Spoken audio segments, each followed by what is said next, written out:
Right. Good afternoon, good morning, good evening, wherever you are, whatever time zone you're in. Welcome to the Resonant State. As we continue on, this is going to be our third episode, and I have the great pleasure of being joined by Mr. William Ramsey, excellent researcher, a good friend, and my friend Sean McCann, not McCann, and and we're going to be actually using. I think we're going to do a dual broadcast between Resonant State and Wake the Dead. But today, William is going to be looking at the book of the Manchurian Candidate, tying this into the JFK assassination and a whole bunch of other things. So I'm really excited to step into this new field and see what is happening. And this is always relevant because if you look at our current political matrix, you can see a lot of these politicians that kind of seem like they're a little bit hypnotized or they're a little bit, it's hard to tell. And so we have a lot of these trigger things happening. You can see these flash mobs. You can see all kinds of variety of social breakdowns, et cetera, et cetera. So I think this remains very, very relevant. And the basic apparatus of the human perception has not changed, especially hasn't changed since the 1950s to where we are now. So all these things I think are quite relevant, and as is a JFK assassination, because that has transformed the entire state of the world. If you look at America as being the leading power, and this, of course, ties into the Cold War, which was a continuous state of fear the nation was in, right? It's a war. You can't win it. It's perpetual. The spies are here, spies are there, etc. It created a nuclear war, threat of nuclear war, created a whole state of fear. And it even created a state of nihilism in many people in the population because we're going to be nuked anyways. Do what thou wilt, right? Who cares, right? So this also affects the whole moral fabric of the nation. So I'm really looking forward to this. And Sean, if you want to say something, then we'll give it to William. Yeah, wonderful, Hans. Thank you for doing the introduction there, and welcome to all the Wake the Dead listeners out there. And thank you, William, and thank you, Hans, for doing the introduction there. I am very glad to talk about this Manchurian Candidate situation because this is like the main nerve of what Wake the Dead is doing. I've spoken to many victims of trauma-based mind control have parts and splits in their minds, and they have to put the pieces back together, and to really come to terms with what was done to them, who did these things, and why. So, like this investigation that you're doing here, William, is very interesting for our listeners, and we are thankful to be here. Great. Thanks for having me. Glad to be with you guys again. It's a long presentation, and like you kind of talked about in the intro, this goes back to post-war World War II, right? The Cold War, and this is a kind of a Cold War book. It was written by Richard Condon in 1959, and then the production took place in 1962. And it had big-time actors involved in it. And one of the interesting, fascinating things, among many fascinating things with the book and film, is that the film was disappeared basically in 63. It wasn't seen. It didn't have the kind of success at the box office in 62, but it's lingered on. There was a remake with Denzel Washington, which I don't think was as good as the original. It didn't have some of the interesting things, but Sinatra was kind of the leading hand. Well, the history of the film itself is really fascinating because it was kind of greenlit by Sinatra, who's a very close friend of JFK. It was greenlit by JFK, who eventually would be killed in November 22nd, 1963.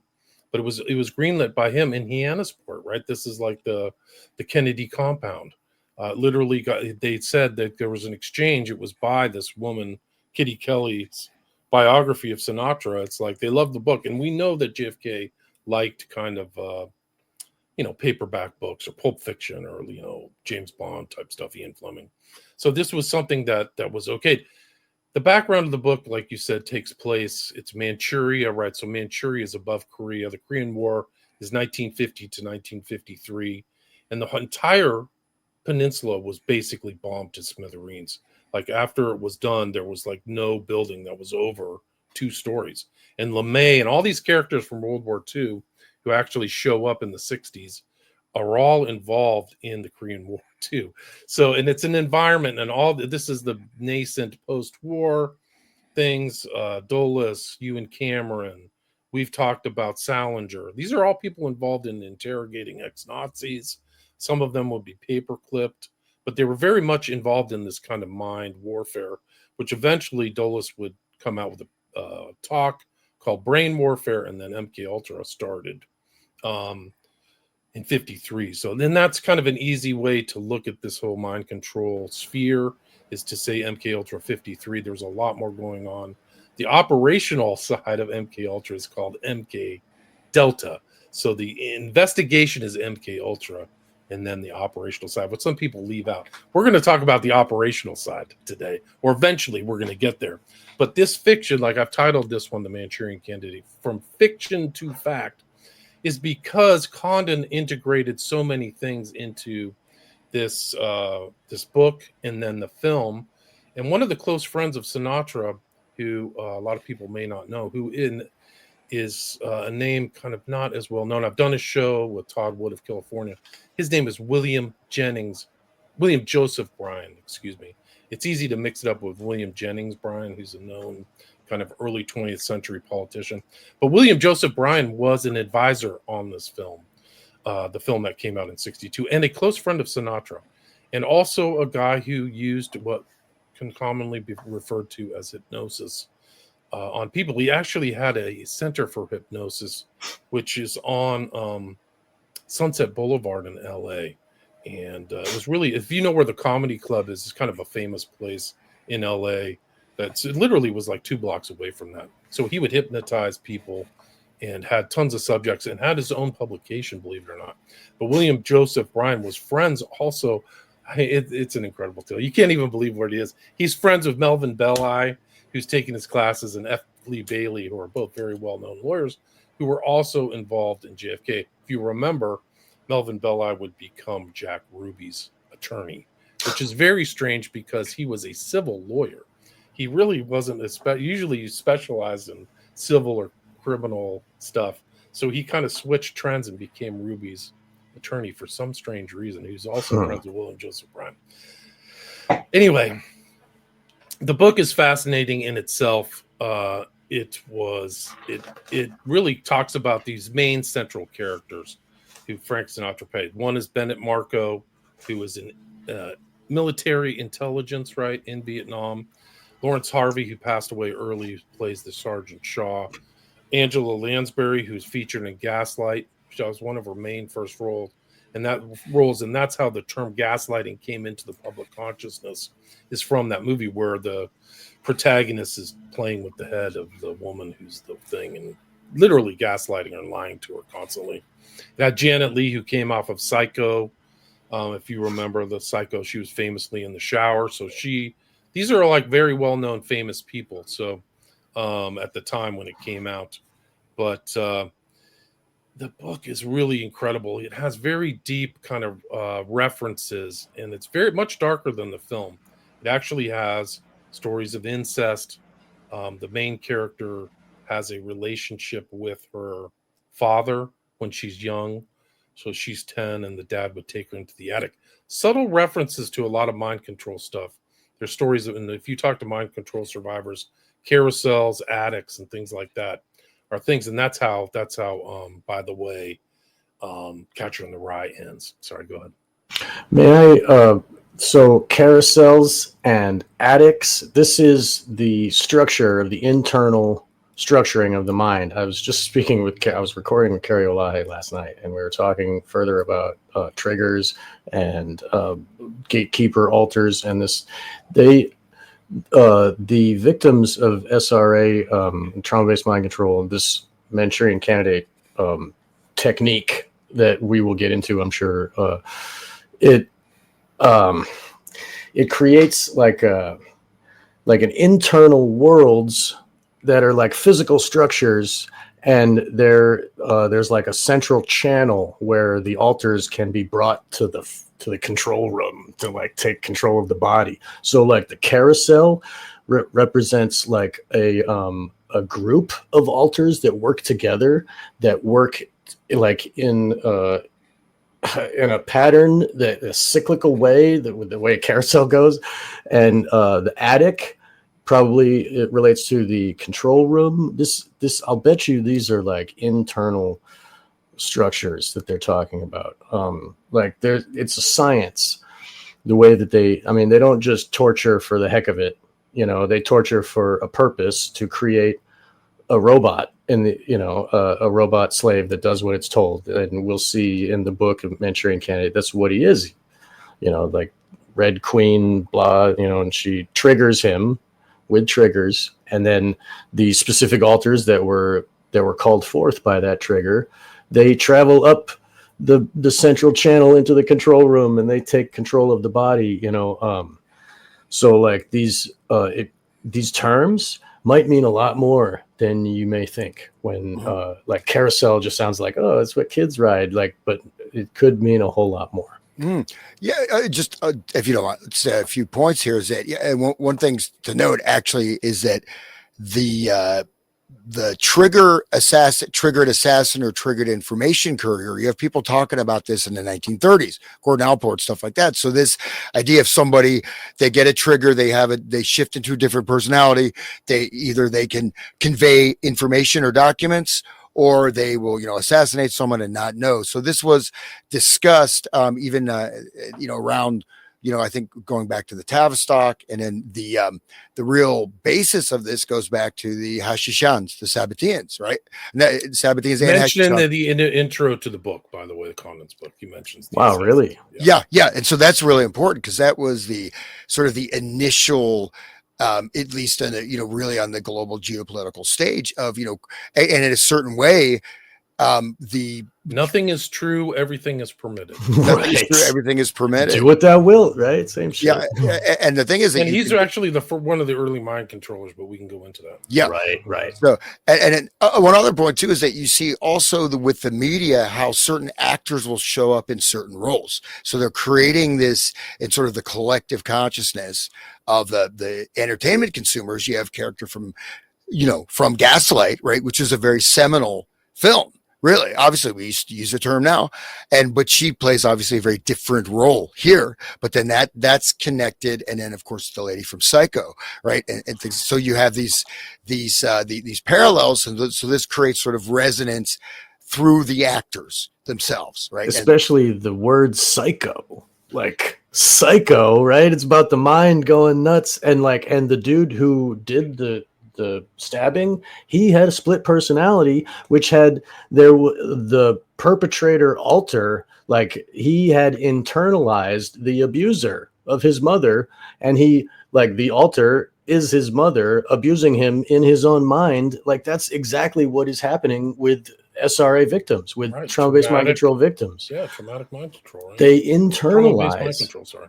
Right. Yes, that's the term. Like they use trauma in a specific way to affect the brain in a specific way, and it goes very deep, and it's all connected. And the way that, and what Hans was saying in the beginning, like, oh, the politicians seem a little mind controlled. Yeah, that's. I mean, you guys are ruining it. You guys know too much. I'm sorry. Reference is great.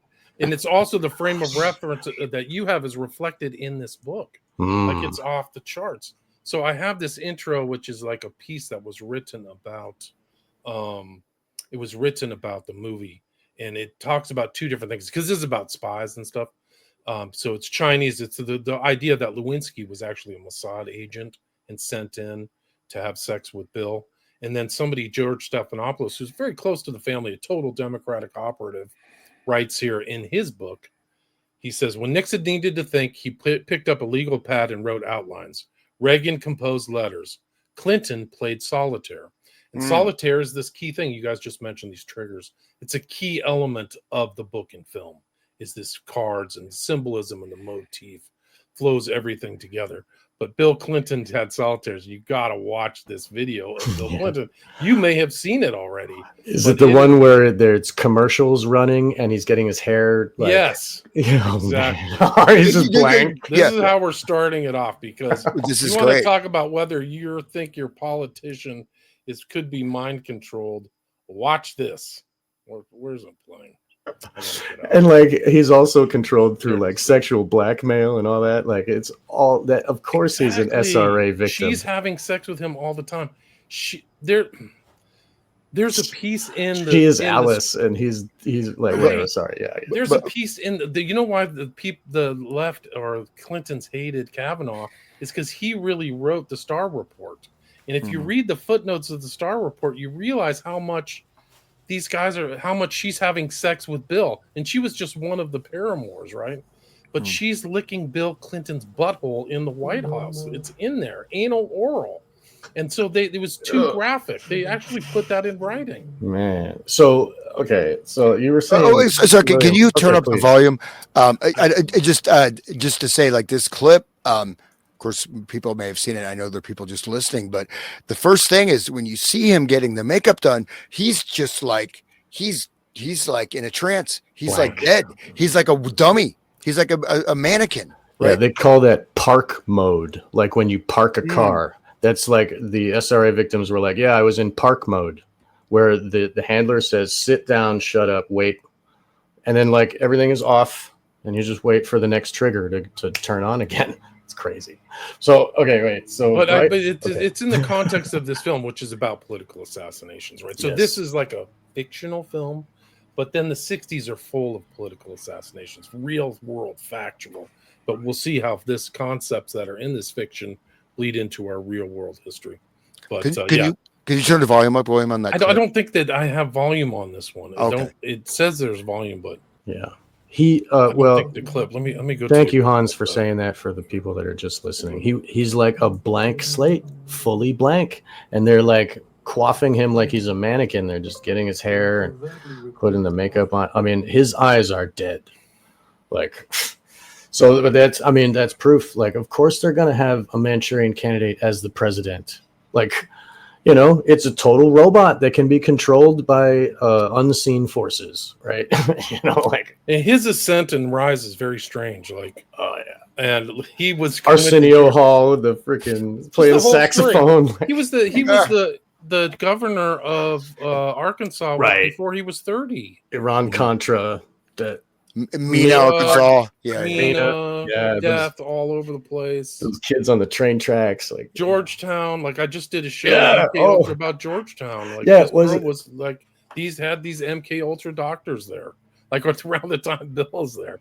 I mean, Bill Clinton's there. So anyway, so that's how I kind of started off the presentation. But I think it's like so much stuff. The things is we're also involved in this kind of mind control. When you were talking at the intro, Hans, that we are full of conditioned responses. So like if you hear something bad, you like your conditioned response. Well, that's racism or that's, fascism or whatever, these people almost aren't even thinking. Their morality has been input into their brain. Their critical thinking skills are almost like gone. Like if you find somebody who can think critically these days, it's shocking. They also can't hold stuff in their brain. They just start talking over you. They can't so you see this kind of brain shaping has already taken place in the US. But one of the interesting things you said, Sean, about the carousel in page 28, Raymond's eyes, who's the main character, are like those of a carousel horse pursued by the Iranese. So like the frame of reference of Condon is really something else. He knew classical history. And we'll see a lot of these references to classicism and pedophilia and incest and things like that throughout the book, which are like, because Pitcairn Island, if you remember Mutiny on the Bounty, they went to Pitcairn Island and they all interbred. And it was just like it was like going back to it was bad. Like there was like inbreeding basically, right? But that's just one of the examples. Like he talks about the King of the Fairies, Oberon, the addict, sex with the mother, and then in the book, the mother, who's played by Angela Lansbury, has sex with her son. So before he commits the act, he remembers, he becomes kind of a sex slave to her because he's in his trance. So she's abusing him as his life. And we get into how deep it is because she's talking about the rape of the mind, which actually goes into Scientology and stuff. And it overlaps with mind control. Scientology is very much has all these what techniques and stuff. one thing in the book though is the mother comes out is described almost like a Marilyn Monroe, like a real beauty. Angela Lansbury is not, in my estimation. No, it's interesting. So, but she's like a sex pod, and she's also super manipulative, and like we talked in the pre-show, the basis that Condon used for the mother is Roy Cohn, right? So Roy Cohn is the underling of McCarthy, right? And so the Iceland senator is a McCarthyite who's talking about communists are everywhere, and she is the Roy Cohn figure, the fixer, the intelligent. Roy Cohn, that's a whole nother show, but he is just something else like Roy Cohn. So it seems like the author knows what he's saying and is using those types of words on purpose to like display to the others that are in the cult. And he also uses Illuminati numbers, right? So 77, 11, I've covered all those. Okay. So 11s pop in. Yeah. So the 11s pop out at very important times. Page 126. Mr. Swarton, dead for 11 years, had been a wealthy alcoholic. And that's like in a narcotics. Oh, also the mother is a heroin addict in the book. She it's like bumps heroin. And then also at a key, there's 23. So 23, the Queen of Diamonds showed at the 23rd card turn. So the 23 Enigma, page 227. And then at a very key moment when Marco, played by Sinatra, realizes that Raymond is under mind control because they go to a bar and have a beer, and he starts playing solitaire, and it triggers him to go jump in the lake at Central Park, which ties into Catcher in the Rye. It's really incredible. I mean, you can watch the movie, but these overlaps are just really astonishing. But at that moment, the guy says, I had 11 somethings, and then it triggers it. So these are, and she asked for her steak. Angela Lansbury wants her steak cooked for 11 minutes exactly. Dude, that is very important. For some listeners might not know what that's about, but definitely like read your book. Those are prime numbers, man. That first They've one been around. The Prophet of Evil one, or the one with where you talk about towers and the flights and the floors. All those numbers are anyway. So another thing is the incest is like that is what happens with trauma-based mind control. Like the women or they are made to breed, and the children are more apt to dissociate. Dissociation is a genetic trait. And also the incest breaks the mind of the baby, like while it's still young, and it's the first handler of, so like a lot of SRA victims, their first memories that they get is incest of like, oh, I was raped by my dad. And oh, that's why I'm so bad and messed up, and then later they'll get like flashbacks of being in a cage or whatever, but then, so it's very important that he put the incest in the book, because he has to reveal. It's like a revelation of the method, right? It must be that's what, because if JFK approved of this, like if you read Bryce Taylor, Sue Ford, Bryce Taylor's her pen name, she was brought to Hyannisport in Massachusetts, Hyannis, to like service Kennedy and the other Kennedys, the young Kennedys that were the children. Like she was servicing them, if you know what I mean. Like she was a mind controlled. Kennedys are, I would use the term pre-apic, which is like this ancient god Priapus who just had sex. Oh, right, Priapus. Yeah. They like, and they're totally illuminated. They're in the Pilgrim Society, right? Every elite thing. JFK had this gay lover who followed him around like all the way, and had a room at the White House. I forgot his name. You ever hear that story? Like he had a dude with him like all the time. He was like one of his best friends. Kennedy was bisexual, and so he would bang anything, like the both brothers, and the story with Marilyn Monroe. I mean, right. So we know that if Sinatra approved that, then it's like, okay, that's the plan. We're supposed to reveal this now. You know what I mean? It seems like they're putting it on the public consciousness on purpose. And then, in '63, Sinatra was like, nope, no, we're not going to release that anymore. Like, whoops. No, it's too profound. And Marilyn Monroe was with Sinatra like 2 weeks before she died. And that. And so these are all crazy overlapping things. Like, it's just a stew of Marilyn was murdered, like that whole stuff. Yeah, right. And just one other thing I think is very important is that the Freudian model, right? So Freud, who actually I have come to believe is that he is imposing a system structure of how people think their minds work, right? It's and he said when he first came from Vienna to the U.S., he said, "I come not to bring healing, I come to bring a plague." He said that.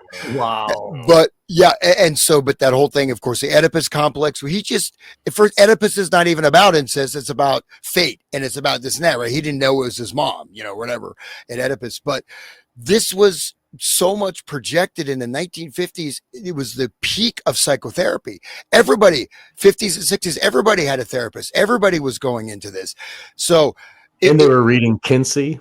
Yeah, Kinsey, which is connected with Freud, right? And this whole idea, pleasure principle, and this repression of sex is what's creating all the problems. And then that goes into the whole, the Frankfurt School, et cetera. But this is all Freudian imposed conceptual modeling of the brain that is being accepted by people, right? As the working model for how human consciousness is structured. And now that it's accepted, now they can have these movies with these types of topics. It's like the revelation goes on, and it's continuing. The revelation of the method. Eyes Wide Shut. We've done shows on Eyes Wide Shut. That's a revelation. This movie was a revelation. The interesting thing, another aspect of this, is not only was it okay. Sammy Davis Jr., Satanist, said that Sinatra had a speed dial to the White House. Like, that's how Frank's got the White House on speed dial. So like. And also, Frank was the production, so it was done under his production company. So when this movie came out, didn't do well, and then Kennedy got killed, he said, "I'm taking this out of public distribution." So it didn't go, and it was never reshown until 1998. It's crazy. May I also say one more thing about Frank Sinatra? Bryce Taylor was beaten mercilessly by this guy. Frank Sinatra would beat the slaves to teach them a lesson. That was like his thing. Also, Ted Kennedy couldn't get it up unless he was beating up the woman. So like there's much violence. Yeah. Then you have to remember at that time, like if you were cheating on your wife and you got busted for adultery, it was like a big thing back then. So these guys are involved in all kinds of degeneracy or sexual illusion. And they, like you said in the pre-show, where we were talking, Hans, there's a lot of that in this book. Like Marco he's a Casanova, right? He picks up on women very easily in the book, and he and Raymond are active, right? They're picking up random women on the street and bring them home. So there was a big no back in the day, and like to be cheating would have had huge political consequences. Yeah, I'll just say one thing about that. And so the book, I was really surprised. When it was written, and one thing, again, of course, the Kinsey report, all that data was falsified, right? So people were not really having premarital sex.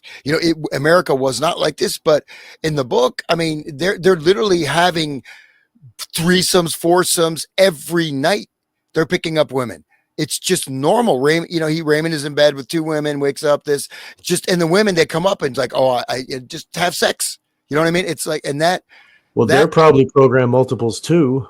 And they're probably like giving him information while they're like, I mean, sorry. Well, it gets weird because there's an exchange between the Vivian Lee character and Marco that it almost sounds like it's some kind of like coded conversation. It doesn't feel like it.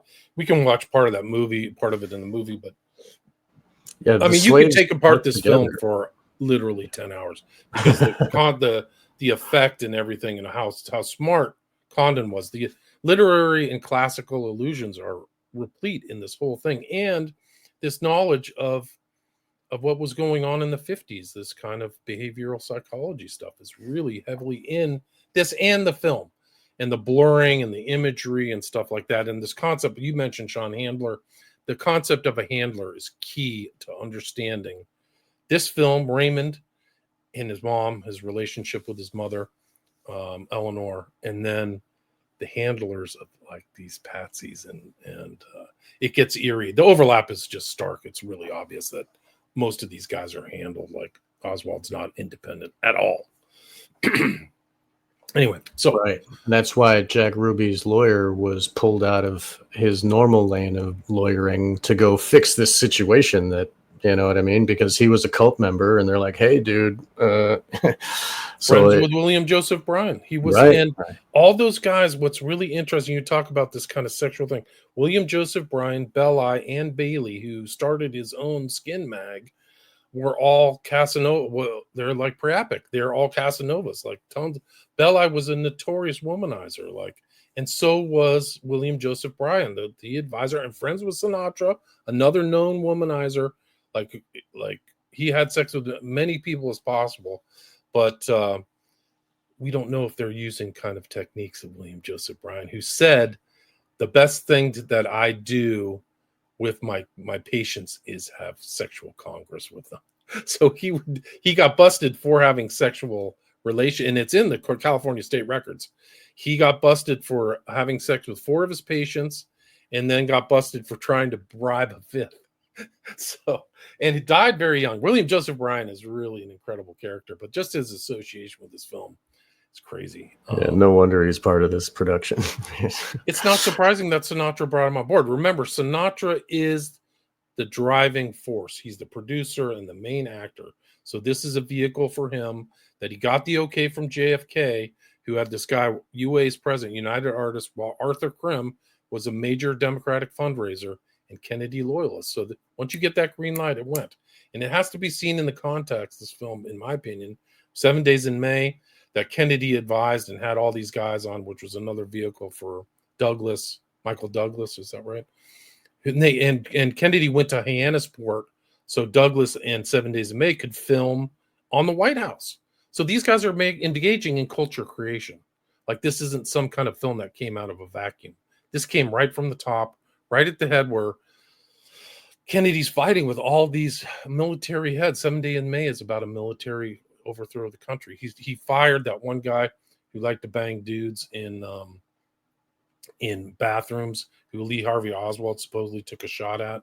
He fired him in 1961. So he was very aware of, like, these are like guys who were involved in the Korean War and World War II. Who were really ballers. Like, LeMay was just the most vicious MFer there was. Like, he firebombed like Tokyo, and like 500,000 people died or something crazy. Like, Kennedy was surrounded by like crazy, like Strangelove type people. Like, and that's why Strangelove is so relevant.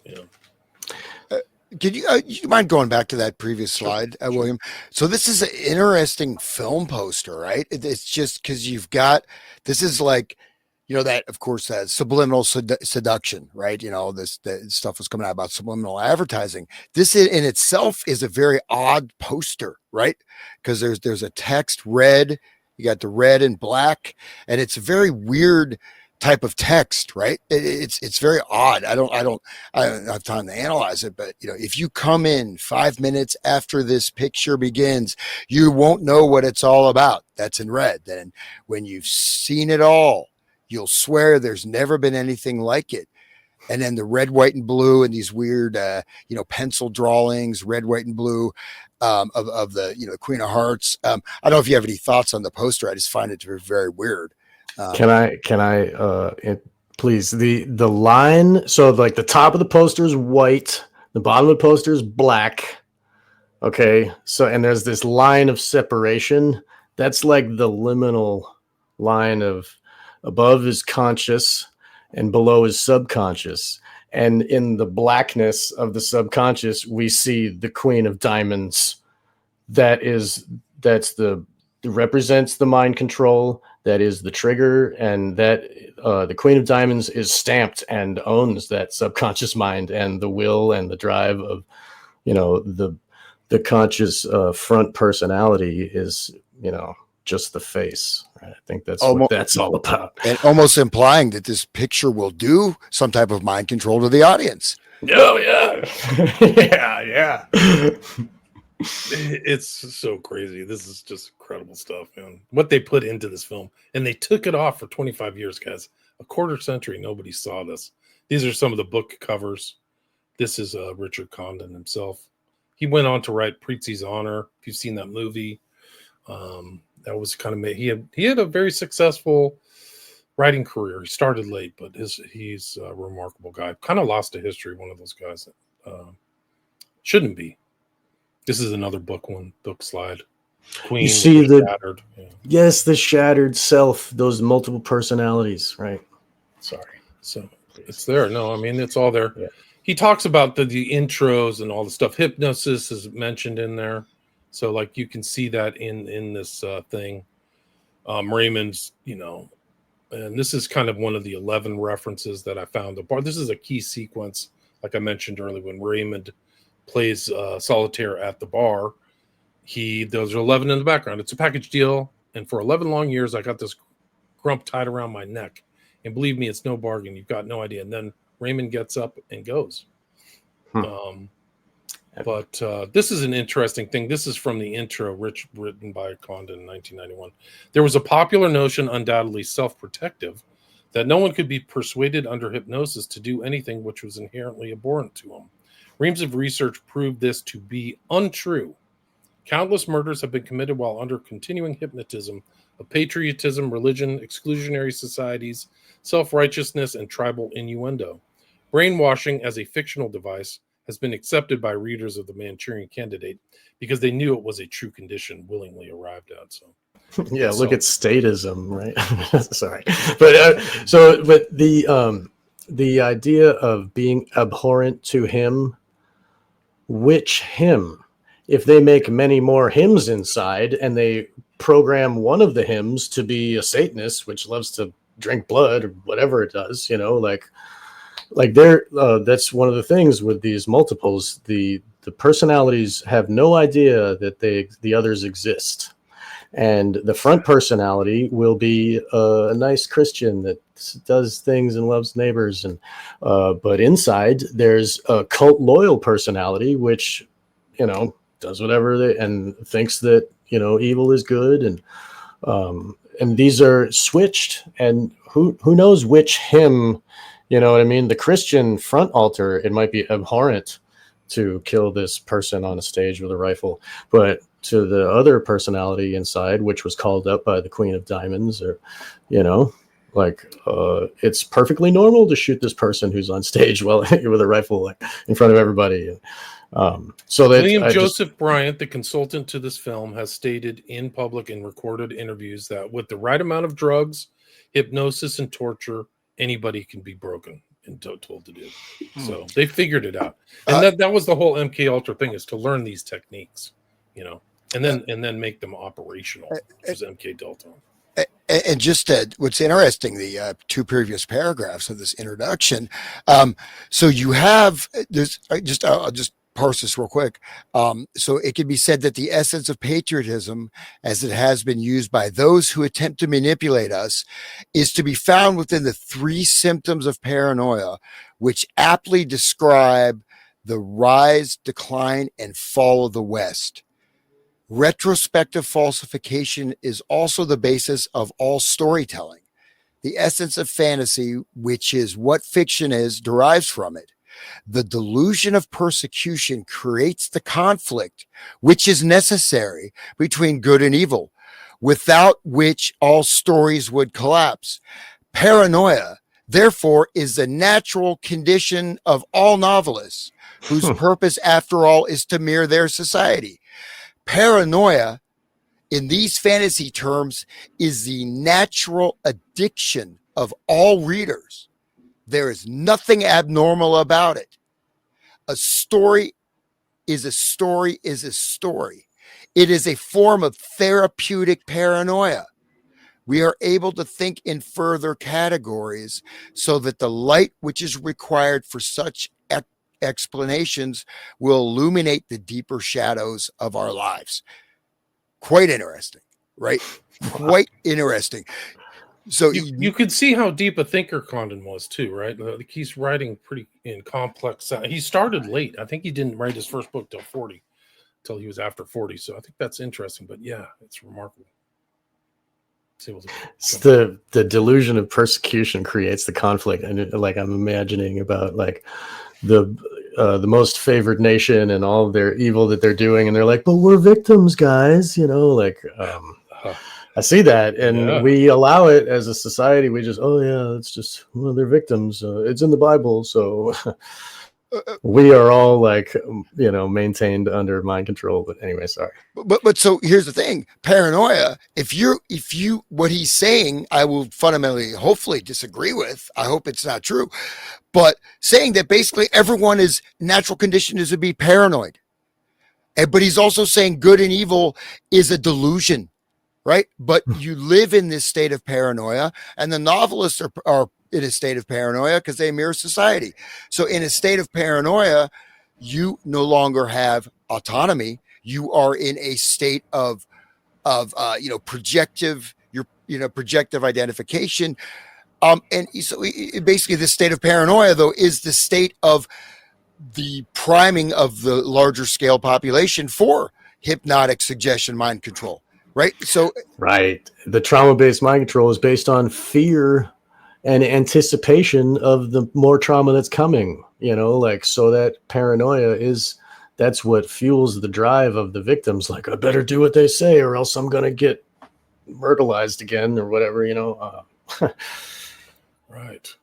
And the reference to Cone. So Cone, Angela Lansbury's character, Eleanor, is the basis of Livia and Roy Cohn. Are the two influences. So it's right there on the top of the page. Livia, for people who don't know, was like the ultimate kind of insider poisoner and killer who like put people into power. So that's kind of the theme of this handler theme of her and her relationship with her son, who she rapes while he's under hypnosis.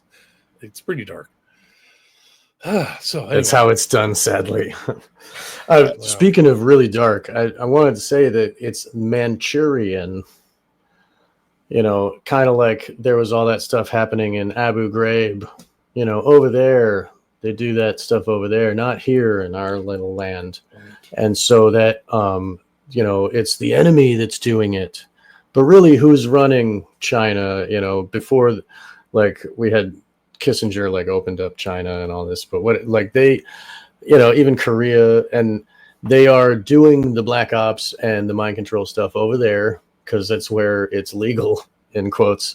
You know what I mean? They can do the Abu Ghraib torture over there, not here, obviously. So this Manchurian candidate makes people, the readers, think, oh, that's what they do in foreign lands. Like, that wouldn't happen here, right? Exactly. It kind of implies that. Yeah, what's the base in Cuba where they were doing MK Ultra type stuff, sensory deprivation and Guantanamo. Yeah, they gave them masks on their face as part of the torture. That's where they learned that sensory from. Deprivation. They had stuff over their eyes and ears, so it's basically Ewan Cameron type stuff, like depatterning. A lot of those guys were tortured horrifically, and they're trying to get money. For people who don't know, there's still ongoing litigation about Ewan Cameron. So really, they actually revivified it. It's like back on in 2025. Somebody who did all this like treatment at McGill, buddies with Dulles. Not write this stuff, dude. Yeah, literally, Dulles had Cameron go to interrogate Hess. So like Hess was tinkered with. He's like, they're poisoning my food. What's going on? People just thought he was crazy. I'm like, not. I don't think you're crazy, man. I bet they were tampering with everything. But like he was part of the thing, and those guys are all involved in those things. Kissinger, Salinger, all. I mentioned that earlier. Anyway, it just what I said in the intro, right here in this introduction, which actually I have not read this before. He's saying that everyone is under a condition of hypnosis, the entire social structure, and this last line, brainwashing as a fictional device. Now, probably not fictional, has been accepted by the readers of the Manchurian Candidate because they knew it was a true condition, willingly arrived at. So the will has been usurped, and people have voluntarily entered into this state of mass hypnosis and mass mind control. So he's directly referencing that. In fact, describing it, I think, in very sort of bleak terms. Or it's funny that he connects it to politics too. I mean, I just wanted to say that statism is mind control. Everybody, voting doesn't help. Like, you're under mind control. Just wanted to add that in there. Oh, well, let's let you continue. We no, it's all right. Yeah, sorry. Sorry, man. This is fun. You're bringing up things I didn't even think about. Like, I looked at this, I was just really interested in the last paragraph, but now that I reread it, like, new things come to my mind. One of the interesting things, Sinatra wanted John Frankenheimer to direct. John Frankenheimer came out of TV. I think he had done stuff for Twilight Zone.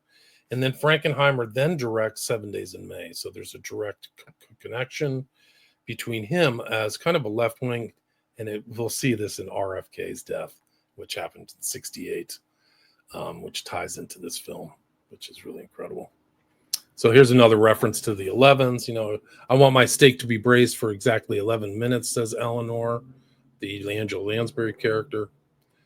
This is just a picture, give you an idea of Manchuria, where it is north of Korea. So this is like where this is I'm going to ruin the whole book and every movie, but basically they're in the Korean War. There's a troop of 11 members, right? They're abducted into Manchuria. They are mind controlled.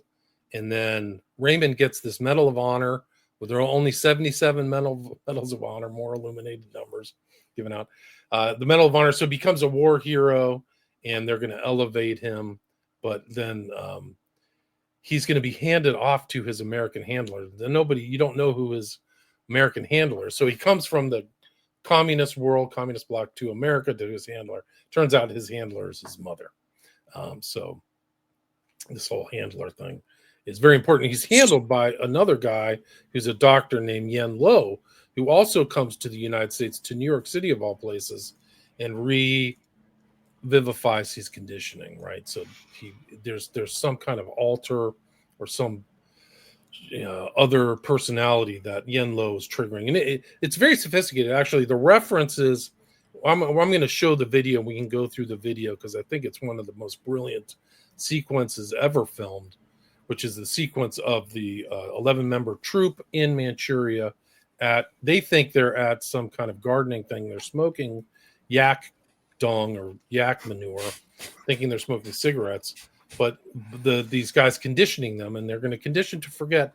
They're also talking about suicide protocols, which ties into this movie, and which is a known kind of thing. I literally had a guest on yesterday, it was Friday. Her name is Patty Jo Munisteri, and they were asking her about how you could have suicide protocols. That was part of her research at Georgetown, of all places, under this guy Mizior, who I'd never known his name, but it's just another guy who had an above ground, practice, much like Jolly West or you and Cameron, who externally are, upstanding members of society, psychiatrists, but they're doing dark magic, dark persuasion, dark stuff. Anyway, so I just wanted to say that the mother being the handler is very significant. This tells us that he was sent there with those 10 other members on purpose to be programmed in Manchuria and then sent back home to the cult which sent him to begin with. Like, that was in order to give him the mind control, and his mother condoned it. Like, why did those people get abducted and tortured like that? Why? I mean, what happens over there? And like, you look at even like the Vietnam stuff with Dave McGowan and Michael Aquino and type of psychopathic stuff that they're doing over there. That's where the operational MK Delta is working, right? And that's where you get your programming. And then you come home, Netanyahu got taught in Philadelphia College, what I mean? It's like they send them to the place where they're doing the operations for the training, and then they come home to do the job that they're meant to do. So like the whole thing of him going to war and being a soldier, and like that is, soldiers get elected in politics. If you're like a hero, whatever, it's like part of the persona of this politician that they're creating. They're creating a person that they can use as a robot. And this whole going to Manchuria is just part of how you break his mind, how you do the thing. So I just want to say that it's not like, oh, it happened by some foreign government over there. This is a worldwide cult of Satanism that is above countries and that type of, politics and stuff like that. Like Bill Clinton earlier with his face blank, like he works for the higher cult and he's just doing a job as president, So same thing. This is how they create. That Abu Ghraib, I'm sure they were creating a bunch of crazy psychopaths over there too. It's still going on. It works. Perfect example is like Dulles, who's a member of the Knights of Malta, and after the war ends, he's buddies with a lot of these guys who were ex-Nazis. Right. The guy who was running the Soviet intel stuff, his name is Galen, right? So he and Galen are hanging out. Galen actually comes to the U.S. These are former adversaries that because of other kind of supranational connections, we don't know all the other supranational connections. What you're mentioning that stuff, how does Oswald go from the military to Atsugi, back to the States, into the USSR during the height of the Cold War, come back out and get a job and go back to society without going to jail? Like, how does this happen? There's some other thing that explains that. People didn't know this at the time. They just thought he was a communist adversary, but it's obviously been sheep dipped. It's obviously that they wanted him to have this. And this is exactly what you're talking about, Sean, about Raymond. He goes there to get kind of knighted. He gets mind controlled, but also to get the Medal of Honor. So the fake story is that he was a great war hero. So he comes back to all these honors, only 77 Medals of Honor. And it shows the illuminated aspect of this. So if you read this and you don't know the illuminated numbers, you're just thinking, oh, this is just some kind of like political intrigue. But I think what Condon is saying is there's something even deeper going on.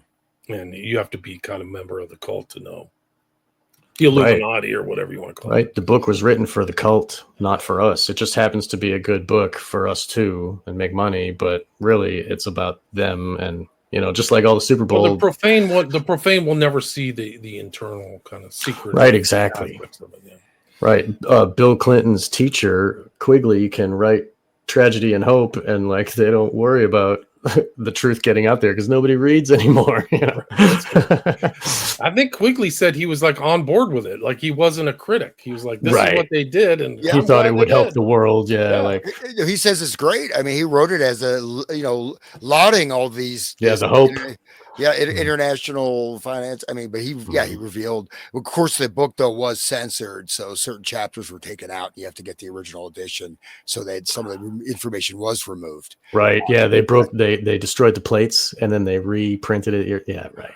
Wow. That's very clever. That's what they do. Right. They just and it goes to show like what Bill Clinton was sent to Georgetown to get his programming from this guy, like who was thinking it's a good idea to have this, Anglophile world order.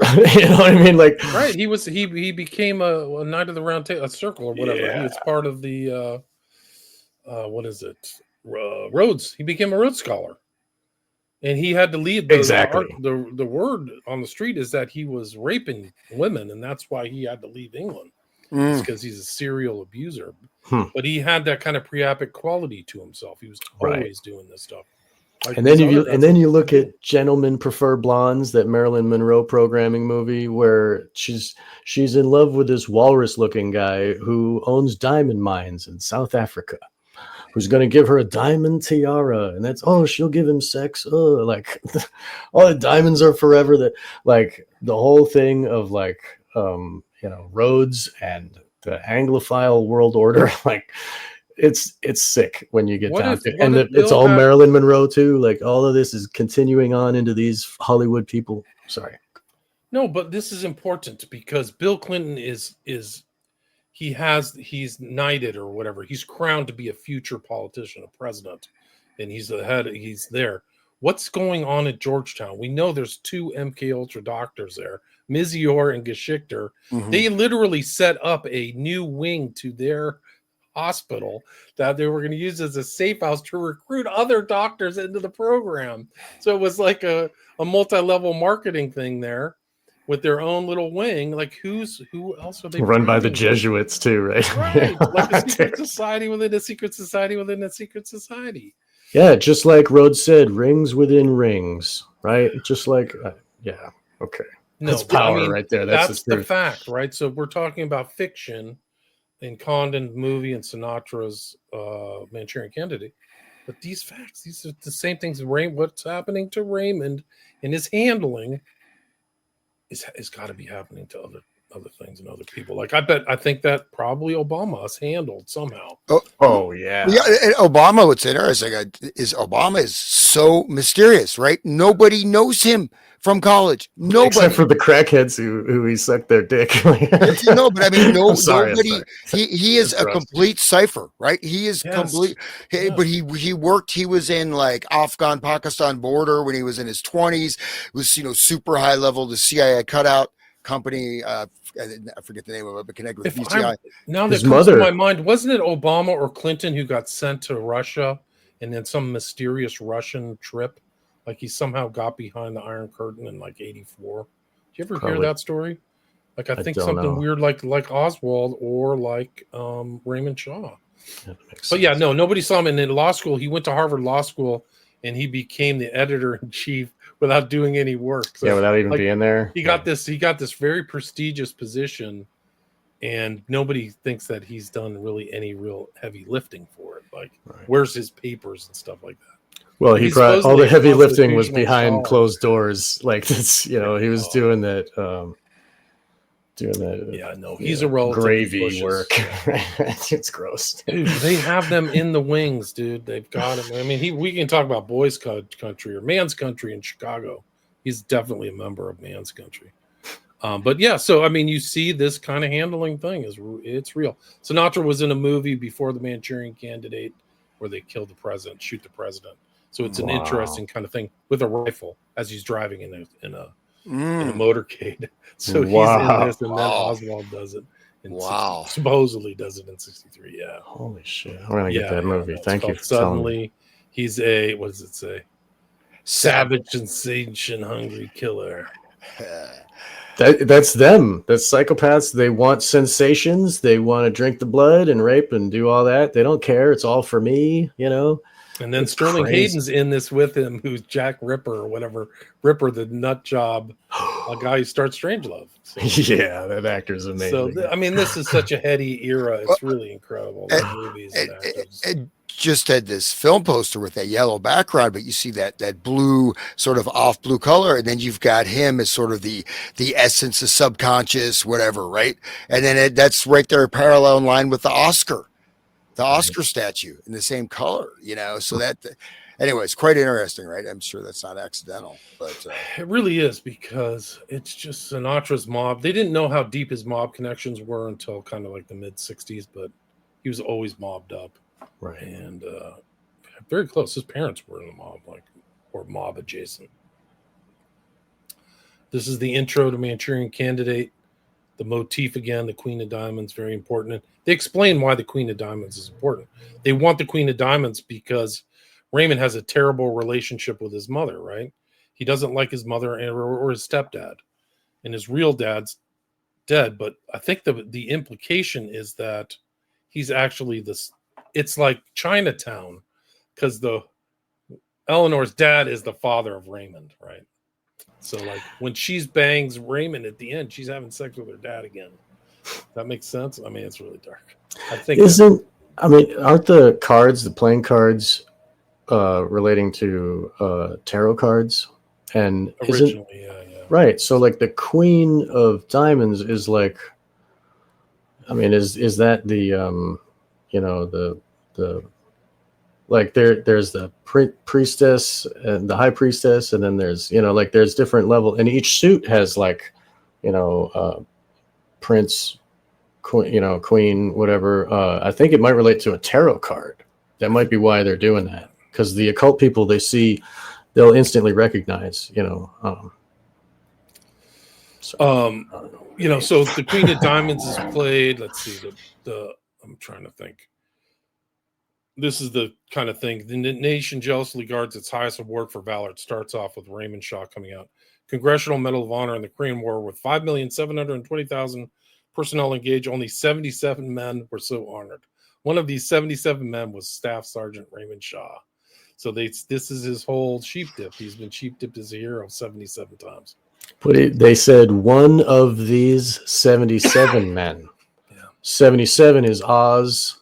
That's the number of the magician, and the exalted will, and so the 77 men Crowley's are the man, right? Right. Yeah, the people that follow Crowley, the dark occultists, are the 77 men. That's the type of right. Well said, yeah. So it plays on that, and then this is right at the beginning. So they're telling you this is the intro 77. They're putting the illuminated numbers. They play around with that in Eyes Wide Shut too.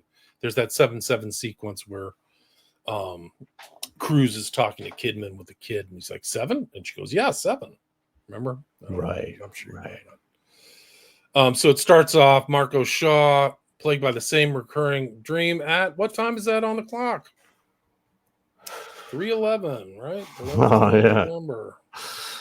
And then I'm going to show this. This is this recurring dream, and this is the sequence that we can kind of analyze because Korea I think was it's over. just incredible. Captain, now Major Bennett Marco, had been reassigned to Army The audio's coming through, right?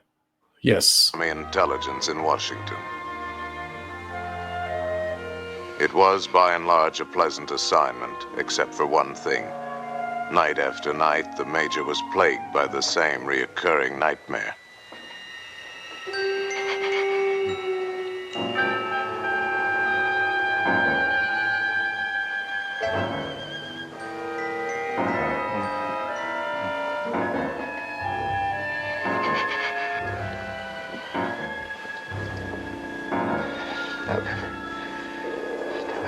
Stop.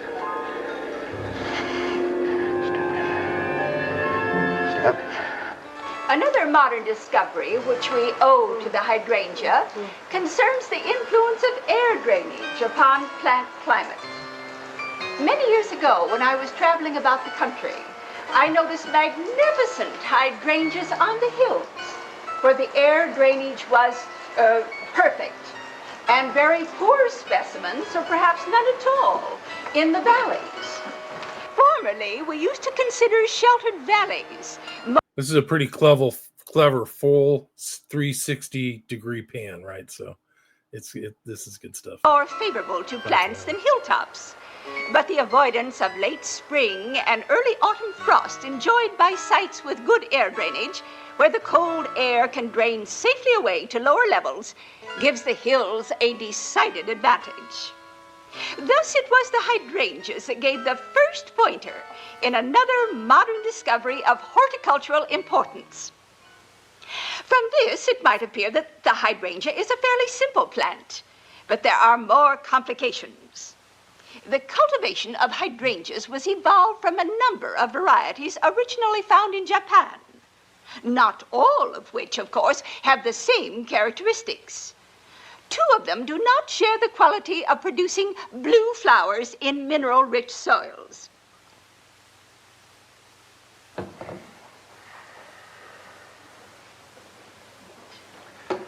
Allow me to introduce our American visitors.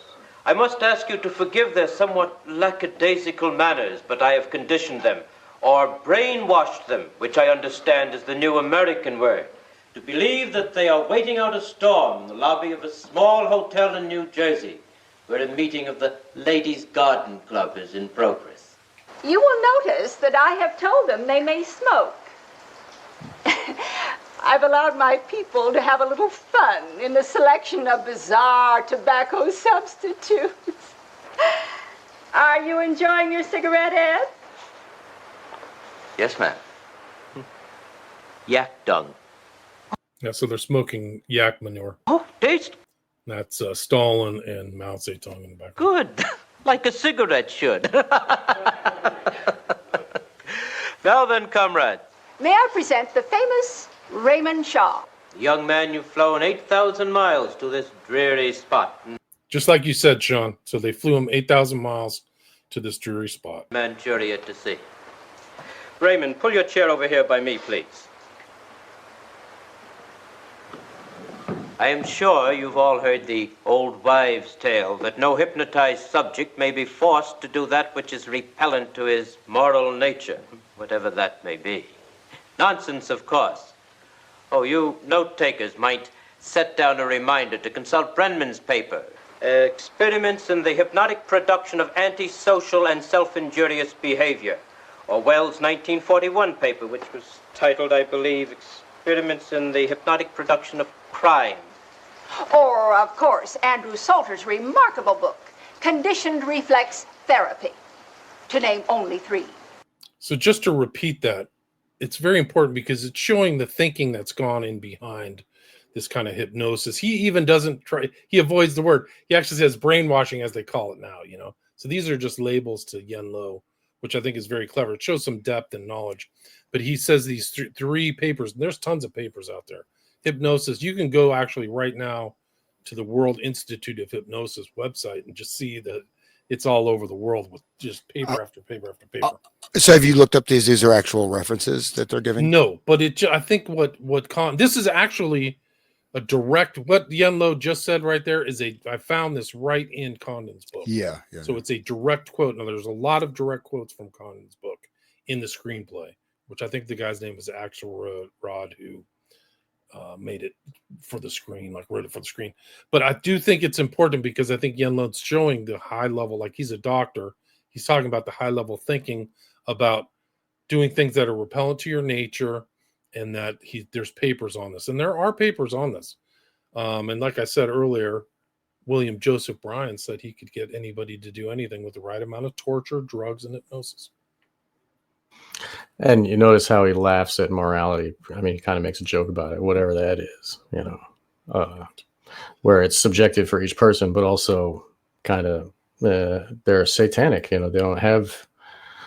They're looking from a scientific perspective, and they're, you know, trying to find the best way to make a robot. And, you know, torture is just a means to an end. One of the papers that William Joseph Bryan has is robotization. How to create robot. Like, it's interesting. Wow. I bet you didn't know that. I'll find the robotization of the mind. He literally, and that's kind of like a modern term. Robot is a kind of a modern technical term. I don't think they had that. It means slave, literally, right? Yeah, let me see if I can bring up that paper. I think it does. This is really, it just shows like this guy's in the book, he's from the Pavlov Institute, right?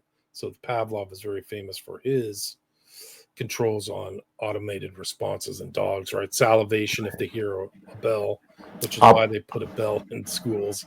Right. In Pavlov, I mean, the mind control in the school system itself is another show, but operant conditioning is the word, right? And that's why he was using conditioning, because that's the real term, right? Yeah, right. Which, like, I think a lot of people's thinking in America is conditioned response, like I mentioned. Yeah.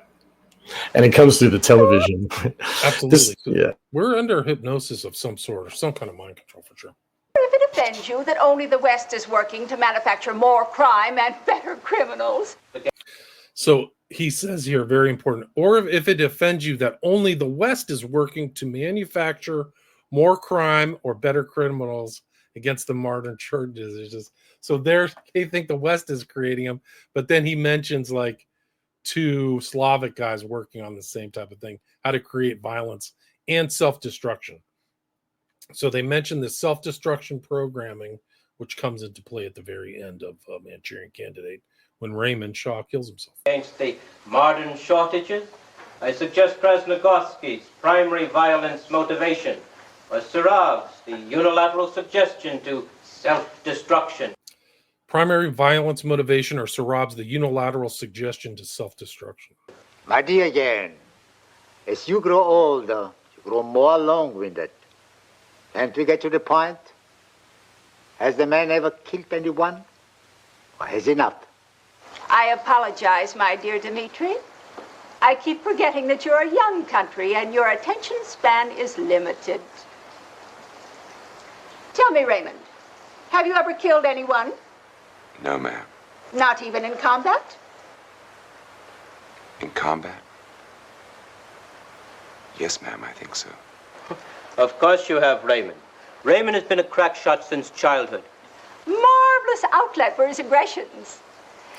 May I like that little sequence there because the little lady's Not holding even it in like a combat? dagger. Yeah, she's fondling it like. In combat? Yes, ma'am, I think so. Of course you have, Raymond. Raymond has been a crack shot since childhood. marvelous Yeah, there she is. outlet for his aggressions. May I have the bayonet, please? Not with the knife, with the hands. With the hands. Here, have him use this. Ah, da. So they're kind of like, this is Eastern Bloc stuff. They're like kind of ragging on each other. The Chinese guy's bitching about the Russian communist, right? So he's talking in Russian as well, kind of saying, "Oh, you're a young country, right?" Because the Chinese is like 4,000 years old. Raymond, whom do you dislike the least in your group here today? The least? That's right. Well, I guess Captain Markham, ma'am. You notice how he is always drawn to authority? That won't do, Raymond. We need the captain to get you your medal. Whom else? See, it's all planned out. They're getting him his Medal of Honor. Well, Yes. I guess Ed Mavoli, ma'am. Ah, that's better. Now then, Raymond, take this scarf and strangle Ed Mavoli to death. Yes, ma'am. Excuse me, ma'am. All right.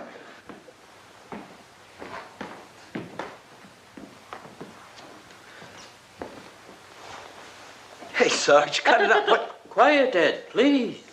Now you just sit there quietly and cooperate. Yes, ma'am.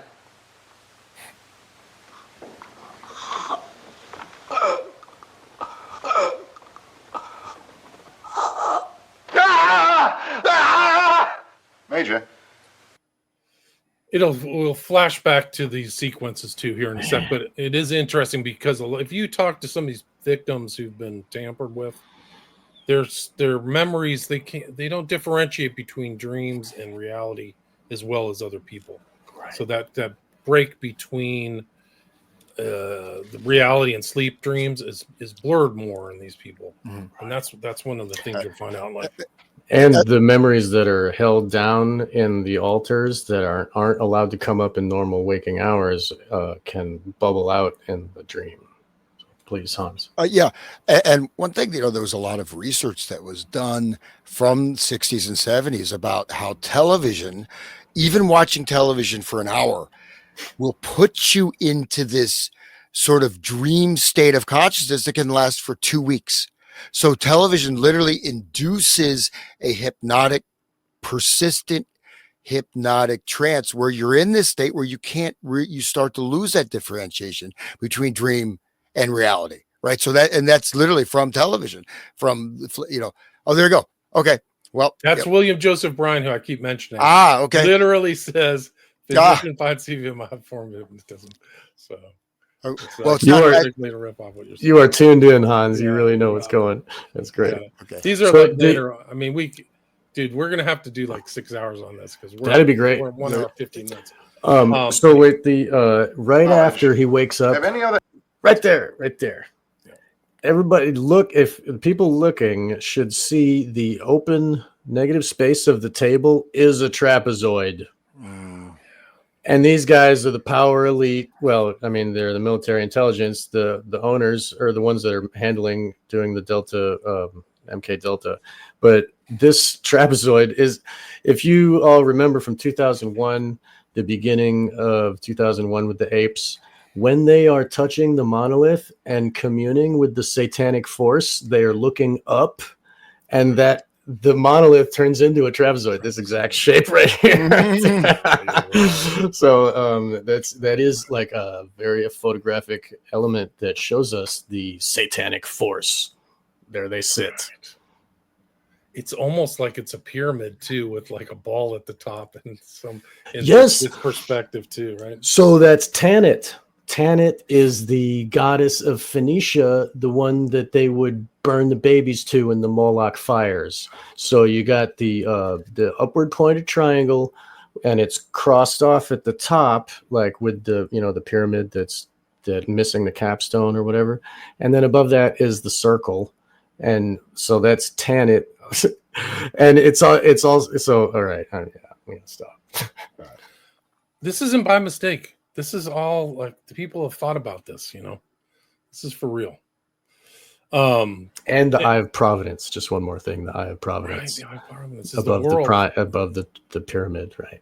Right. So they're like thinking on world. Ex-members of your patrol had similar dreams? No, sir, not to my knowledge.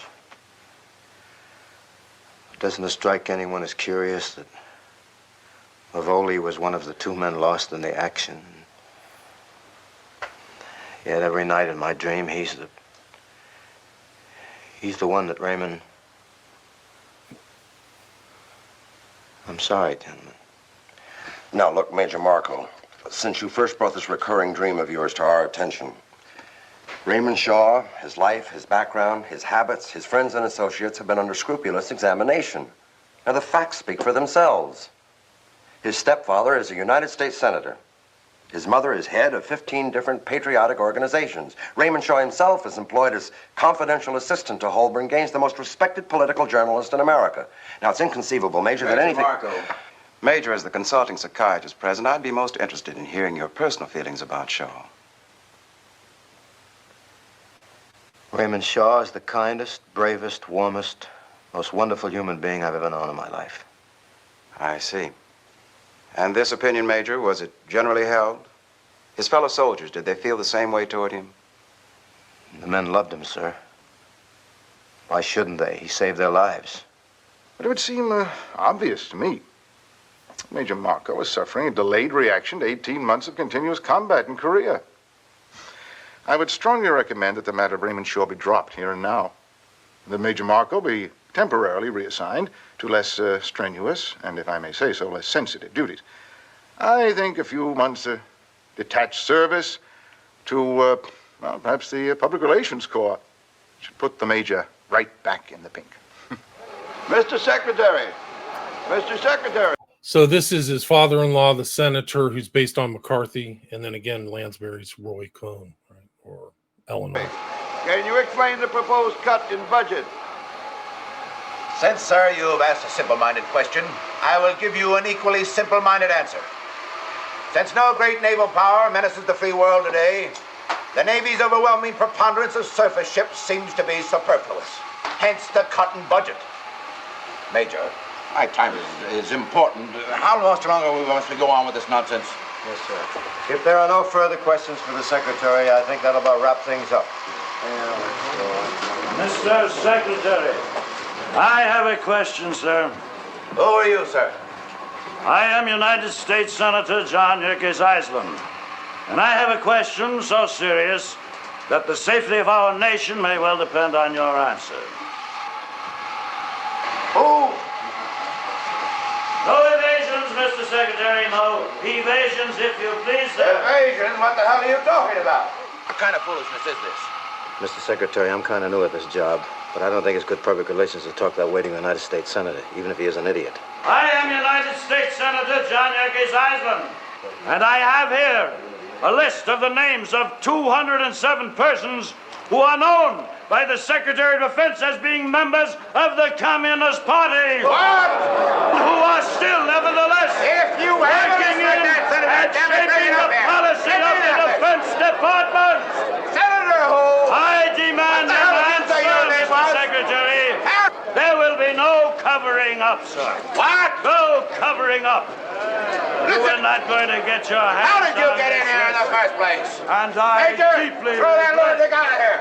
having to say in front of these ladies and gentlemen You and the claim that you're television a and senator? radio audience of Senator our great what, I wanna country know? that you no Why is this longer book? have my confidence. Why, sir. you're an idiot if you ask me. You're out of This your is mind. The responsibility. Come on, get out of here. Senator Eisman, I'd like to verify that number, sir. How many communists did you say? Major, I said there are exactly, I've absolutely proved there are 104 card-carrying communists in the Defense Department at this time. How many, sir? 275, and that's absolutely all I have to say on the subject at this time. Come, babe. Major, how many did he say? Just excuse this. Oh, sir. Boys, please. Major, how many did he say?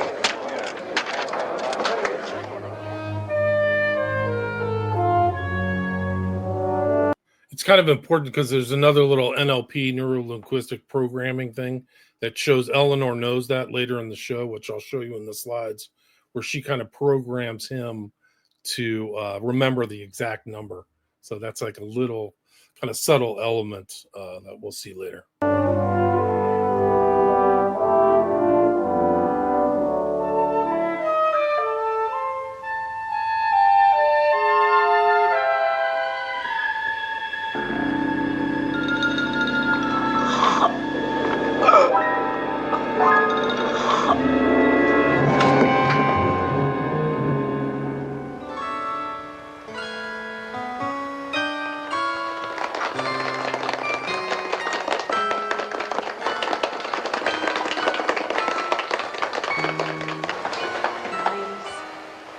Very good, Raymond.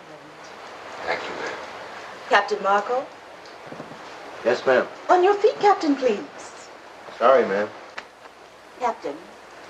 When you are returned with your patrol to Korea, and you make your way to command headquarters, what will be the first duty you will undertake? I will make my report on the patrol, ma'am. What will you report? I will recommend urgently that Raymond Shaw be posted for the Medal of Honor. He saved our lives and took out a complete company of Chinese infantry.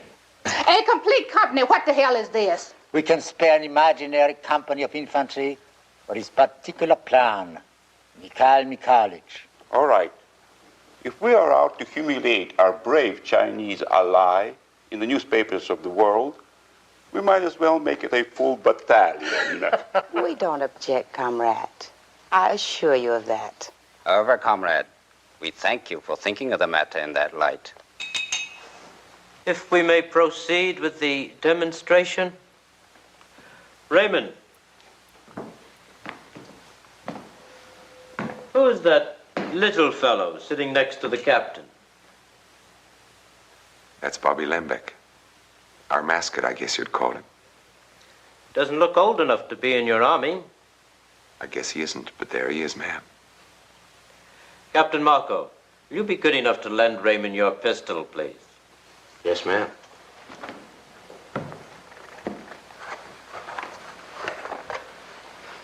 Thanks, Ben. Sure, kid. Shoot Bobby, Raymond. Through the forehead. Yes, ma'am.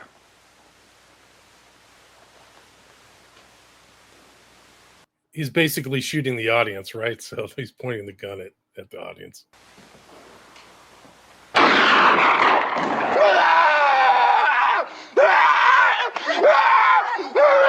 Wake up. Wake up. It's all right. It's all right. It's all right. It's all right. All right. It's all right. It's that same dream again. Oh, It's all right. what makes it so awful is to keep dreaming a thing like that about Sergeant Shaw. Oh, it's been going on for weeks now. I must be going crazy. What you ought to do is to write to Sergeant Shaw. No, I tell you nothing's wrong with me. You ought to write to him and see if anyone else is having dreams like yours. Yeah. Yes. Maybe I will. Yeah. Maybe I'll do that. If anybody can help me, he can. You like him a lot, don't you? Raymond Shaw is the bravest, kindest, warmest, most wonderful human being I've ever known in my life. Right, so they repeat the same thing over, right? So post-hypnotic suggestion or something like that. Like, that's the way you're going to think of Raymond Shaw. The kindest, bravest, warmest, most wonderful human being I've ever known in my life, which Sinatra just said. So, let me go back to this. These kind of slides. We'll follow through kind of. These are kind of some of these things, but he repeats that statement. This is actually from the website of the Motion Picture Association.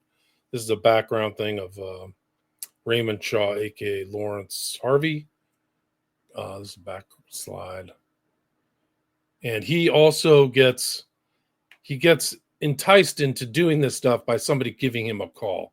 This is very important later on, is that somebody can call and say the right phrase and it'll trigger something. So it's not just the visual symbol, but it's somebody making this statement. Why don't you pass the time by playing solitaire? Right. So that's how he gets triggered here. He ends up in the hospital. And this is another edition of the element of this thing where he's in New York now. It's a fake hospital stay, and he's back under conditioning. So Yen Lo comes all the way to New York, and he's under the gaze of the Queen of Diamonds. So there's Yen Lo now. And it's just interesting because if you look at some of these guys who Sirhan, and Oswald, strange hospital stays. Oswald supposedly was in the hospital at Atsugi for 2 weeks for a venereal disease, which I've never heard of. I guess maybe it's possible, or it doesn't seem plausible to me, but we'll see. Other people were at Atsugi too. Well, Oswald was at Atsugi, which is kind of the Air Force base that covered the U-2 spy planes. But the way that a lot of these bases, they have other things. We know for a fact that Gottlieb was at Atsugi right around the time Oswald was too. So while he's in jail, is Gottlieb the Yen Lo for Oswald? I think that's an open question. I think it's a good question. I don't have the answer for it. But you can read the Kinzer book, and the Kinzer book will verify that. Kinzer and Oswald was handled by a bunch of different people. Carrie Thornley, and Ruth Payne too was another one. She was really something else. That was his kind of handler in Irving, Texas. She drove him like a good little boy right to Dallas. Pretty interesting. Anyway, he's in a fake hit and run accident. He's at a Soviet safe house. Yen Lo says, I'm from the Pavlov Institute again, so you get the Pavlov reference. And then he says here, this is actually this is a direct quote from the Condon book. And the quote is, Dr. Lowe, he's talking to Shaw. He says, do you realize, comrade, the implications of the weapon that has been placed at your disposal? So he's talking about him as a weapon. He's talking about Raymond Shaw. A normally conditioned American who has been trained to kill, then have no memory of having killed or programmed to kill. He doesn't use the word program, but trained to kill. A normally conditioned American who has been trained to kill, then to have no memory of having killed. Without memory of his deed, he cannot possibly feel guilt, nor have any reason to fear being caught. This is 1962. This is 1959 from the book. So important when you're talking about Sirhan. Without memory of his deed, he cannot possibly feel guilt, nor have any reason to fear being caught.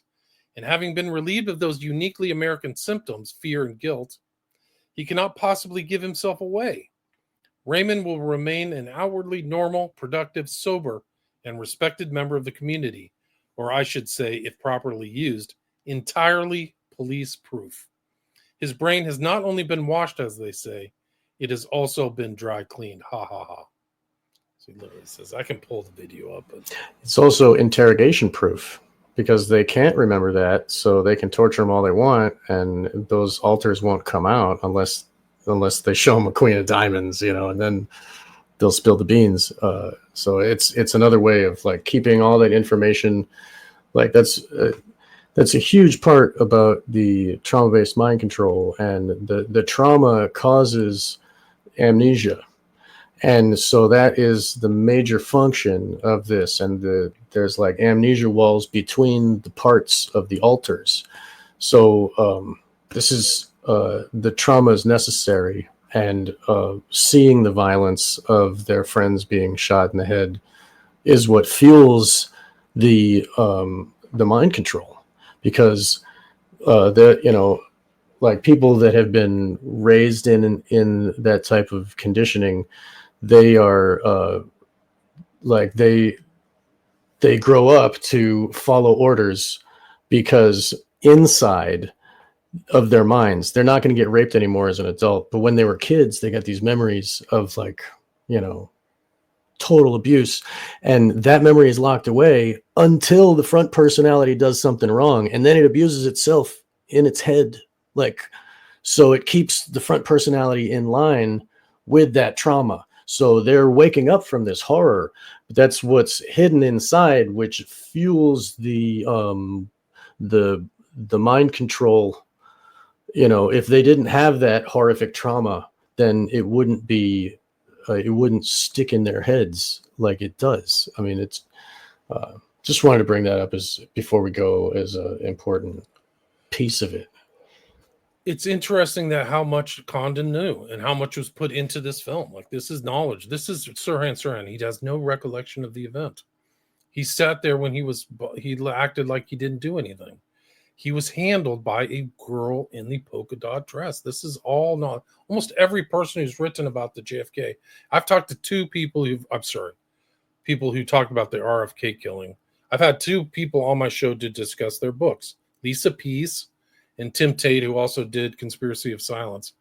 And they wrote these books. This is a known person who was saw, the girl in the polka dot dress. She was never identified, but she clearly was around Sirhan, and then somebody said she tweaked his elbow, and he went into the firing position.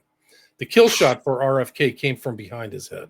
It came from about an inch. They got Horiuchi, or whatever his name was, Lynn Noguchi, was the medical advisor. He was very independent, to his own credit, very independent, and would make decisions that they'd never report in the news. But he's like, yeah, the kill shot came from like an inch behind where RFK's head. Very important moment. This is a political assassination. It plays into this film, because this is the ending assassination in this film takes place at, of all places, the nomination, right? And so RFK accepts the nomination at the Ambassador. Yep. Who drives RFK to the Ambassador? Frankenheimer. Mm-hmm. Who brushes by Sirhan at the Ambassador? Frankenheimer.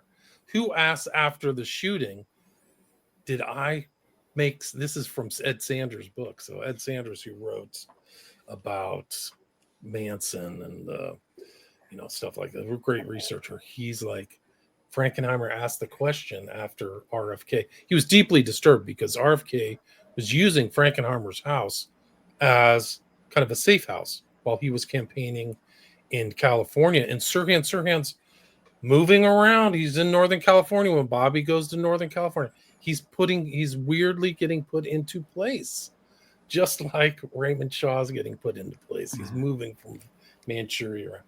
The fiction is a precedent, or precisely rhyming or predicting the facts of all this stuff. Anyway, so this important sequence. No, absolutely. And then, you see, like, say Jolly West, right? Jolly West visits Sirhan in prison. He visits Jack Ruby. Suddenly Jack Ruby's offline, right? He's not going to talk, you know what I mean? So you have these little reprogramming, reconditioning of the subjects, right? And he visited Manson in jail too. Yeah. It's Patty Hearst. Right. Patty Hearst. Yeah. Guys, there's overlapping MK doctors all over the place. He's like the Chinese guy.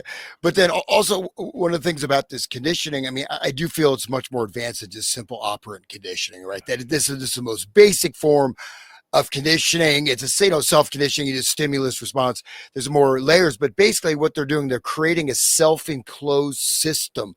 So the individual becomes a self-enclosed system. They have their past, the trauma, all these different actors, all these different alters. It's all within their own mind. And then they can be governed externally. through the triggers. So they're not able to access the external. They're completely, everything is being filtered through this internally represented system, right? There's no information from outside. That's very important, right? You create this self-enclosed system, then you can do very clear governance of that system. Okay. That's very well said, Hans. That's great. Thank you so much. I mean, this is like we're kind of getting close to my cutoff time. I gotta pull the plug on my end at least. How You much guys more can time do you got? How much more time do you have? Maybe I could do like 5 or 10 more minutes. Okay, let's try to stretch at 10, and then we can Okay. do a part 2. Okay, awesome. Yeah. So this is an interesting scene right here where he's talking, she's talking to him, and he can't remember the number of how many communists there are because he's making it up. So he asks her, what should I do? And she says, say 57, right? So she says 57 because he can remember the symbol in his brain, right? So she's actually using like an NLP method to have him remember. So then later on in the film, he says there's 57 communists. It's because he is holding a Heinz 57, right? It's funny because the programming of the commercials and the advertising of Heinz put that 57 in his head to begin with, and she's just using it because it's convenient and it's already in there. It shows her knowledge of the handling. So Condon, as he's written the Eleanor character, shows that she knows this stuff. And that's something that you could miss when watching this film, because this is a film you really can take apart. Not every film you can, but it shows that Condon's writing that character to know how she can insert ideas and keep them in people's heads. And a lot of these kind of influencers and guys who do speeches and stuff like that, they know these techniques, NLP techniques. One of the other things that you'll see kind of in these MK Ultra type things is the morphing of characters. We've seen that in the Holden Caulfield situation when we did Catchers in the Rye, how they kind of morphed into Holden Caulfield. Like they do this in the film. She becomes the Queen of Diamonds and he becomes Lincoln, who's the assassination, right? So it's kind of foreshadowing, but they use this vision thing and also this kind of like overlays here to make Iceland into kind of like, and he is assassinated at the end, but it's another motif throughout the whole film that I don't think is in the book, but they decided to do it. Some of these shots are good. You see the cleverness of the shots, like he's in between and he's in the picture where he's shown where Marco spots the two people he remembers from his dream. If you remember that. So these guys are spotted as members of the Iron Block or whatever, the back thing. One other sequence just to show the kind of classical illusions and how sharp Condon was. He's talking to Raymond Shaw, getting drunk, and he mentions the Greek myth about Orestes and his mother Clytemnestra, because Orestes avenges the murder of his father Agamemnon by killing his mother Clytemnestra, and it's foreshadowing this whole story because he's going to kill his mom at the end. So it's kind of an interesting kind of thing. He's in love with this other woman too. There's this other thing going on where he's in love with this Jocelyn woman, and he ends up killing her, which is kind of like his mom getting rid of competition. So it's like really dark stuff. But in this sequence, he enters in, this is like a sequence, this queen, I'll try to show the video next time. He walks into a bar. The video is very important, but I'll show it next time. He walks into a bar. Somebody asks says, why don't you pass the time? He starts playing solitaire, and the bartender says, for 11 long years, I have this drunk tied around my neck. Why don't you go take yourself, well, he says to somebody he's talking to, why don't you just go take yourself a cab and go up to Central Park and jump in the lake? And then hearing that, Raymond Shaw goes and jumps in the lake. And this is when Marco realizes something deeper is going on. But I'll show that video. This will be a good place to stop. I'll show that video next time because it shows the Illuminati numbers and the kind of triggering effect and the response. It's like it triggers him to be receptive to suggestibility. Excuse me. I just want to say one more thing. Q is huge for the Masonic orders. The Order of Quetzalcoatl and all this. The number 17 is this like satanic Masonic number, and Q is the 17th number of the alphabet. And so that might have something to do with it too. There might be more. Trust the plan. yeah. You and I. That's some real operant conditioning, man. Those poor guys. Yeah. Anyway, I have 100 slides. I've got so much more to go through. Like, and I'll get more great. video next time. Awesome. And I have some readings and things like that. But I think I got 72 slides. But I have a bunch of other material. But this is the fictional part. So we'll cover the fiction first, and then we'll go through Oswald Sirhan, and also James Earl Ray, who was in L.A. at the same time Sirhan. And then 4 months apart. This is almost just like the the attempted killing of Reagan and Lenin, where they were 4 months apart in the 80s, but MLK and RFK are 4 months apart. Wow, that's probably an occult ritual.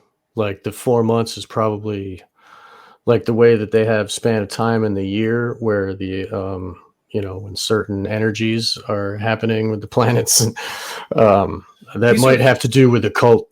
These are huge practices. assassinations. The killing of MLK and also RFK. Right. And you see the stuff that's reflected in this modern times that we've talked about if we did the Catchers, which is Luigi Mangione traveling weird, Ruth traveling around weird. Oh, that guy. Whoa. Crooks is local, but he's kind of weird too. And you'll get that kind of eerie feeling about these so-called assassins and our modern day things, like really strange stuff. Like Ruth and Mangione are both, and Ruth, Mangione, and Chapman all came out of Oahu, which is really weird, and travel all around the world. Anyway, we can talk more about that. So this will be the first part. But thanks for having me on. It's great to talk with you. And your insights off the top, like the top of your head, are incredible, man. So that's a lot of stuff I didn't think about. Thank you so much for joining us on our shows. This is really like mind-bending, opening like everything. And I'm so glad that we can talk about this because we haven't touched on this subject on Wake the Dead yet. And so I look forward. I hope we have like 5 episodes out of this. This is great. It's fantastic. Yeah, I'll get some more video.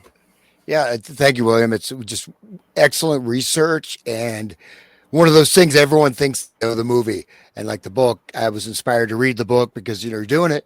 There's so much there, and it's really foundational. It's not just surface stuff. I mean, this ties into the whole thread of the 20th, 21st century America. It's right there, and in this film, you can see how much material is being presented, just as in the book, that's directly presented to the audience if they're able to see it, which most people probably can't see it, but we can.